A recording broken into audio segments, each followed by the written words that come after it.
Current affairs అనేది ఏంటంటే మనం ఒక ప్రాపర్ పాత్వేలో వెళ్ళాలి. ఒక ప్రాపర్ పాత్లో కనుక వెళ్తే మనకది చాలా సింప్లిఫై అవుతుంది. సో ఫస్ట్ ఇక్కడ జనరల్గా స్టూడెంట్స్ తీసుకునేటువంటి రాంగ్ అజంప్షన్స్ ఏంటి ఒకసారి చూద్దాం.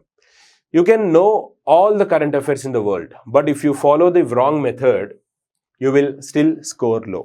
కరెంట్ అఫైర్స్ నేను దొరికేవన్నీ కూడా చదువుతాను, డైలీ న్యూస్ పేపర్స్ చదువుతాను, ఇవి ఫాలో అవుతాను అవి ఫాలో అవుతాను అన్నా కూడా మీకు స్కోర్ రావట్లేదు అని అంటే మీనింగ్ ఏంటి? ఇక్కడ మీకు రాంగ్ మెథడ్లో మీరు ప్రిపేర్ అవుతున్నారు.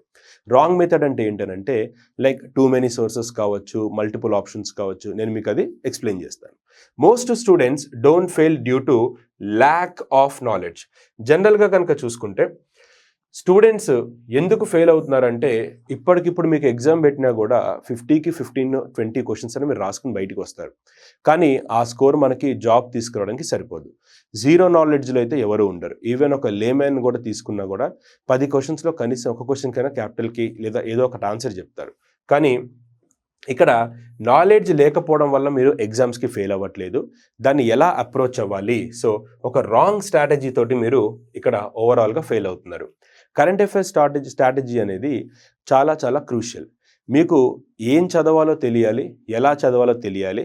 What, when, why, where, how ఇలాంటి కొన్ని మీకు మీరు సెల్ఫ్ క్వశ్చన్స్ వేసుకోవాలి.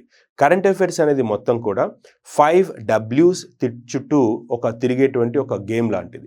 సో వాటిని కనుక మీరు ప్రాపర్గా అసెస్ చేసుకుని ఉంటే మీకు ఖచ్చితంగా స్కోరింగ్ అనేది వస్తుంది. సో దీంట్లో ఈ సెషన్ ముఖ్య ఉద్దేశం ఏంటంటే జనరల్గా బయట స్టూడెంట్స్ చేస్తున్నటువంటి తప్పులేంటి, మన సీసీలోకి వచ్చిన తర్వాత దాన్ని వాళ్ళు ఎలా రెక్టిఫై చేసుకుంటున్నారు, మన దగ్గర ఉన్నటువంటి ఫ్యాకల్టీ, మన దగ్గర ఉన్నటువంటి కోర్సు స్టూడెంట్స్కి ఎంతలా సపోర్ట్ అవుతుంది అన్నది ఈ వీడియో యొక్క ఉద్దేశం.